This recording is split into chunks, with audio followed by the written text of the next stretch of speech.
Hello दोस्तों, as you all know my name is Satyendra Yadav और आ चुके हो अपने प्यारे से यूट्यूब चैनल जिसका नाम है फिजिक्स वाले चाचा।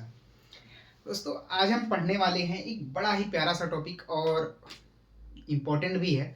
चाहे आप 11th में हो, 12th में हो या आप बीटेक कर रहे हो, चाहे कुछ भी आप कर रहे हो, अगर कोई आपको इलेक्ट्रॉनिक्स पढ़ना है, इलेक्ट्रिकल पढ़ना है, कभी भी अगर आपको इन सब चीज़ों के बारे में जानना है, चाहे आप कहीं पे करंट फाइंड करने की कोशिश कर रहे हो, चाहे आप घर पे ही आपको एक सर्किट दिया गया है और उसमें कहीं वोल्टेज मेज़र करना हो कि वोल्टेज कितना होगा या कहीं पर करंट कितना होगा मेज़र करना हो, और उसकी संरचना सर्किट की संरचना जैसे किस तरीके की है बनावट उसकी, अगर ये आप जान देख रहे हो तो उसमें कहाँ पर कितना वोल्टेज हो सकता है उसको मेज़र कर सकते हो आराम से।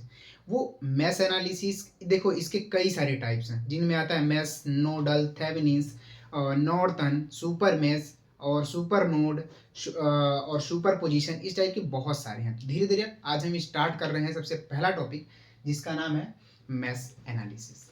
तो मैश एनालिसिस से हम एक यहाँ पे एक डीसी सर्किट दी हुई है, इसको सॉल्व करेंगे और साथ ही साथ अगली वाली वीडियो के लिए प्रिपेयर होंगे कि अगले वाले वीडियो हम एसी सर्किट भी करेंगे, डीसी सर्किट भी करेंगे और अलग अलग टाइप्स के क्वेश्चन हम लेकर के आएंगे। ठीक है, तो इसको सॉल्व करने से पहले दो एक छोटे छोटे रूल लिखे हुए हैं, इसको ध्यान देते हैं और बाकी इसको सॉल्व करते वक्त दो एक रूल बताऊंगा, उसको अगर आप ध्यान रख रहे हो तो कंफर्म है कि प्रॉब्लम्स मैश एनालिसिस में तो आपको नहीं ही होगी। ठीक है, तो आइए पहले देखते हैं कि क्या है हमारे रूल्स। तो पहला रूल्स हमारा होता है रिकॉग्नाइज द मैश। अब देखो कोई एक सर्किट दी हुई है, उसके अंदर कितने सारे मैश पड़े हुए हैं उसको हम कंसीडर करेंगे सबसे पहले। तो जैसे अगर इस सर्किट की मैं बात करूं, इसमें मैश दिख रहा है कितना, एक मैश, दो मैश, तीन मैश। ठीक है, मैश किसे कहते हैं? तो मैश एक शॉर्टेस्ट लूप। लूप क्या होता है? तो अगर आप कहीं से स्टार्ट हो रहे हो और फिर दोबारा घूम करके वहीं पे आ जा रहे हो तो इसको कहते हैं लूप। जैसे अगर मैं इसकी बात करूं तो देखो यहां से अगर मैं सबसे पहले बड़े लूप की बात करता हूं तो ये यहां से चला, ऐसे ऐसे चलेंगे और ऐसे ऐसे करके यहां पे आ गए, तो इसको हम लूप बोल दिए। ठीक है, अब अगर देखो हम इस छोटे वाले की बात करें तो यहां से गए, यहां से इधर, फिर इधर, फिर इधर, फिर इधर, फिर यहीं आ गए, तो ये छोटा लूप हो गया। तो एक सबसे छोटे लूप को हम बोलते हैं मैश। ठीक है, तो इस लूप, बड़े वाले लूप के अंदर हमको तीन मैश दिखाई दे रहे हैं। ठीक है, तो आओ उस मैश को पहले हम रिकॉग्नाइज कर लेते हैं। तो मैश नंबर मेरा 1 हो गया, 2 हो गया और ये मेरा तीसरा मैश। हमने मैश को कंसीडर कर लिया कितने सारे मैश हैं। ठीक है, दूसरा, provide current I1 I2 I3 dot dot dot, जितने आपके पास मैश पड़े हुए हैं उतने ही आप उनमें करंट मान लो कि कंसीडर कर लो कि कितने सारे उसके अंदर करंट हैं। ठीक है, तो हमने एक करंट माना कि ये करंट हमारा I1।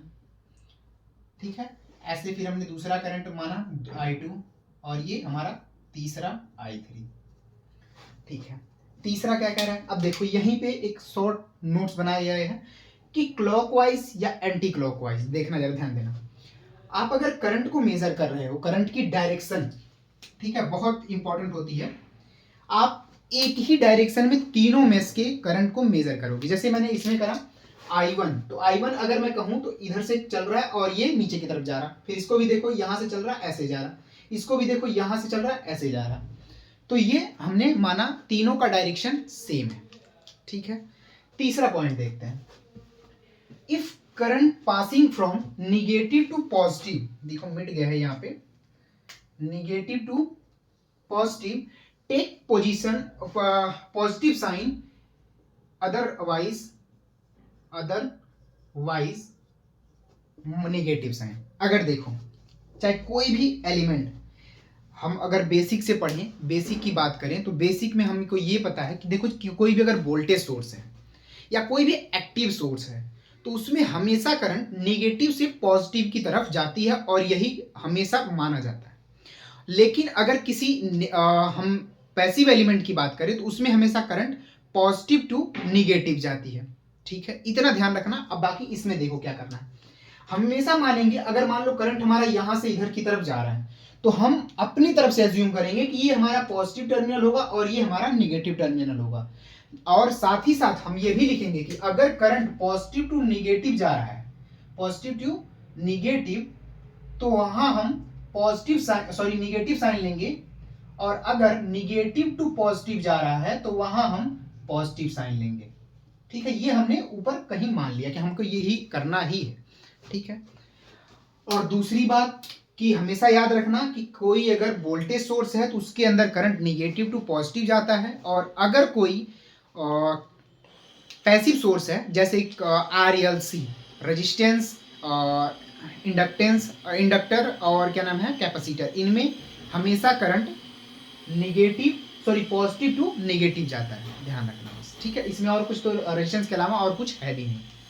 ठीक है, लास्ट हमारा क्या है, अब क्या करेंगे, अप्लाई करेंगे KVL इन लूप और मेश, चाहे लूप में करो चाहे मेश में करो, हम कंसीडर कर लेंगे। लास्ट हमारा KVL होता क्या, तो देखो KVL किरचॉफ्स वोल्टेज लॉ क्या कहता है, according to KVL algebraic sum of all voltage drop is equal to the zero in any mesh or loop। ये अगर मैं बात करूं, इसके अंदर जितने भी एक्टिव चाहे पैसिव जितने भी वोल्टेज सोर्स हैं, अगर मैं उनका सम करूं तो हमेशा जीरो होना चाहिए।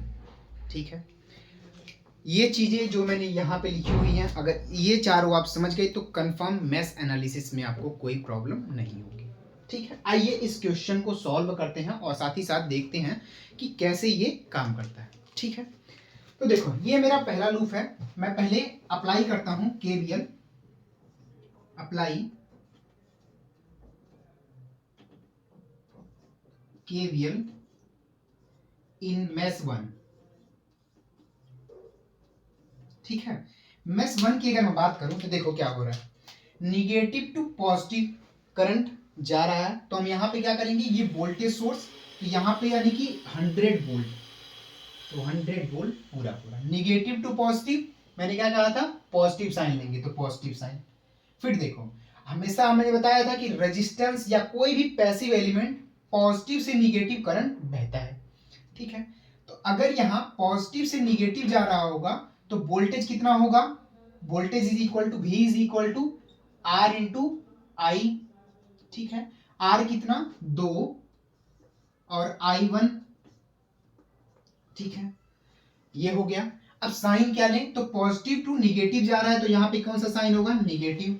फिर देखो, फिर यहाँ पे ध्यान देना, यहाँ पे एक चीज याद रखने वाली है कि कहीं अगर दो मेश के बीच में एक दीवार आ रही हो, दो मेश के बीच में एक दीवार आ रही हो, तो देखना यहाँ पे कैसे करंट फ्लो होगा, यही ध्यान रखने वाली बात है।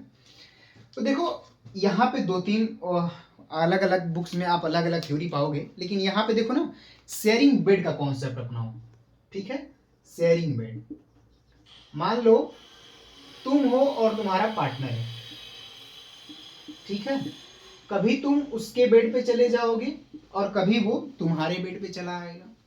तो देखो जब ये इसके बेड पे आए तो बड़ा कौन होगा, इसके बेड पे ये होगा, तो हमेशा बड़े से छोटे को घटाते हैं, याद रखना क्या करते हैं, बड़े से छोटे को घटाते हैं।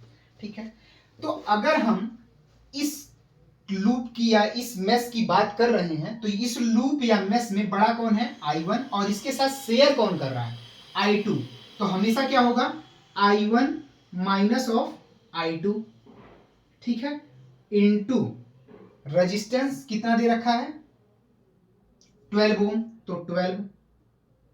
ठीक है, अब साइन क्या ले, पॉजिटिव या निगेटिव, तो हमेशा पैसिव एलिमेंट में करंट पॉजिटिव टू निगेटिव बहता है, तो इसलिए यहाँ पे क्या हो जाएगा, निगेटिव। पॉजिटिव टू निगेटिव के लिए negative sign is equal to the 0।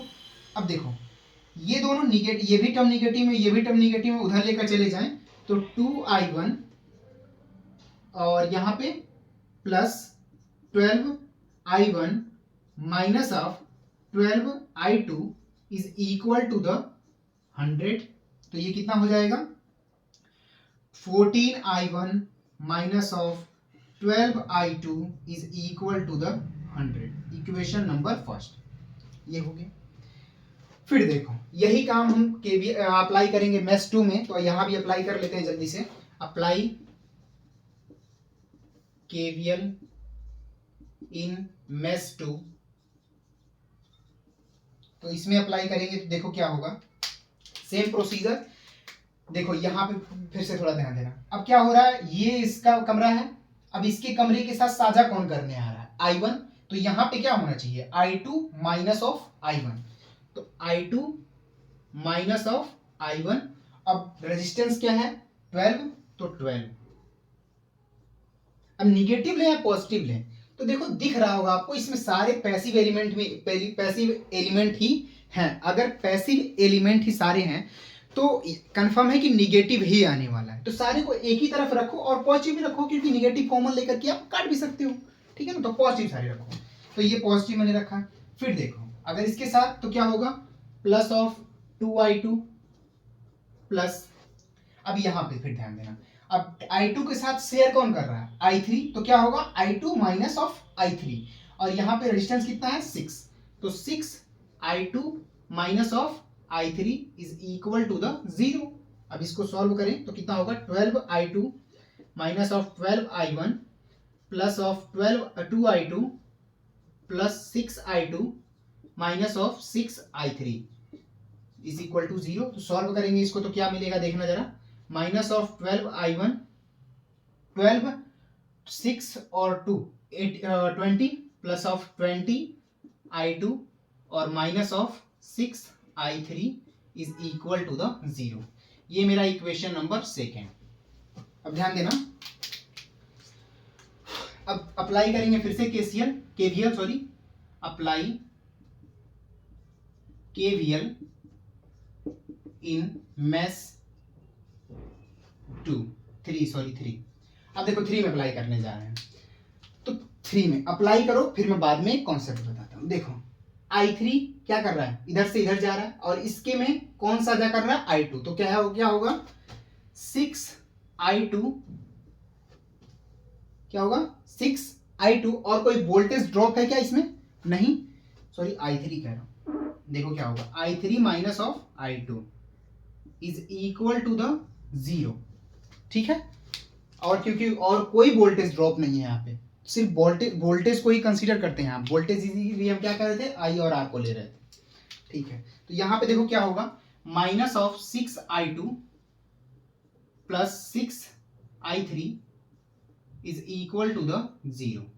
देखो जरा, अब भैया यहाँ पे एक करंट सोर्स है और इसमें वैल्यू भी दे रखी है, ठीक है। वैसे तो ये कुछ अलग था, सर किसी ने मिटा दिया है, ठीक है। देखो जरा ध्यान देना, अब कभी भी अगर किसी मेश में कहीं भी करंट सोर्स दिया गया हो तो उस मेश में वही करंट बहता है। यानी कि अगर इसकी दीवार के साथ कौन है, I3 के साथ लगा कौन है, 1 एम्पियर का करंट सोर्स, मतलब I3 कितना होगा 1 एम्पियर। लेकिन जो मैंने डायरेक्शन यहाँ पे कंसीडर करी थी वो इस वाले करंट सोर्स के डायरेक्शन से मैच नहीं होती, तो हम क्या करेंगे, निगेटिव साइन में दोनों को एक दूसरे के इक्वल कर देंगे। मतलब हमारा, अगर मैं I3 को ध्यान से देखूं, ये मेरा इक्वेशन नंबर 3 है, I3 को मैं अगर ध्यान से देखूं तो मुझे क्या मिलेगा कि I3 is equal to the minus of 1 ampere, ठीक है। अब अगर मैं यही इक्वेशन नंबर 3 में रख दूं तो मुझे क्या मिलेगा, minus of 6I2 minus of 6 का माइनस 1 में मल्टीप्लाई होगा तो क्या मिलेगा, minus of 6 is equal to the 0, तो I2 is equal to the क्या मिल गया, माइनस ऑफ 1 एम्पियर। अब देखो I3 और I2 आपको मिल चुका है। अब I1 I2 की वैल्यू अगर मैं इक्वेशन नंबर 1 में रख दूं तो मुझे I1 वैल्यू आराम से मिल जाएगी। तो ये भी कर ही देते हैं, तो देखो क्या होगा, 14 ऑफ I1 माइनस और माइनस का मल्टीप्लीकेशन होगा तो क्या हो जाएगा, प्लस 14 इंटू माइनस 1, तो क्या होगा 14 इंटू 1 कितना हो जाएगा, सॉरी 12 है, इज इक्वल टू द 100।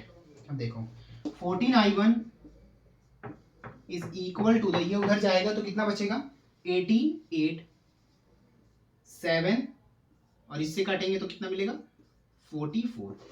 तो यहाँ पे I1 is equal to the 44 divide by 7, इतना एम्पियर। देखो क्वेश्चन तो कुछ और था, क्वेश्चन हमें कितना दिया है, शेयरिंग बेड में मिटा देता हूं, ध्यान देना। क्वेश्चन मेरा क्या था कि फाइंड करो कि वोल्टेज ड्रॉप कितना है, ये V की वैल्यू। यहाँ पे क्वेश्चन मिट गया है। चलो इतना आप लोगों ने इतना सीख लिया, बाकी ये वाला हम क्वेश्चन कल करेंगे क्योंकि बिल्कुल सा आसान है, बोर्ड में जगह नहीं है, इस वजह से नहीं कर रहे। ठीक है, तो यही था। ऐसे ही मैश एनालिसिस में केवीएल अप्लाई करके हमेशा किसी भी मैश के अंदर करंट कितनी हो सकती है उसको फाइंड करते हैं, या उस मैश के अंदर किसी रजिस्टर के अक्रॉस कितना वोल्टेज होगा आप ये भी फाइंड कर सकते हो। सारी चीज़ें फाइंड की जा सकती है। ठीक है, तो आज ख़त्म करते हैं यहीं एक वीडियो, और अगले दिन हम मैश एनालिसिस पे ही और कुछ क्वेश्चन करेंगे। चलिए भाई बंद करते हैं।